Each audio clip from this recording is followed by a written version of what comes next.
কাকে বলবে বলো তোমার মতন করে, সাবধানে বাবা বাড়ি ফিরো।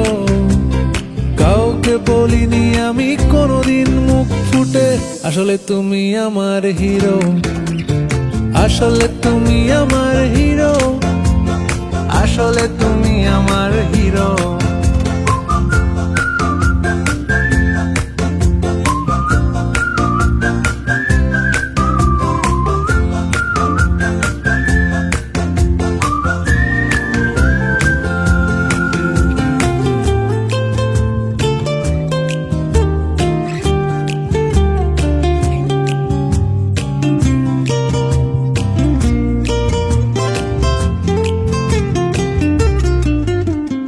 কিভাবে যে বদলে যাচ্ছি আমি, আয়নায় তোমার মুখটা দেখতে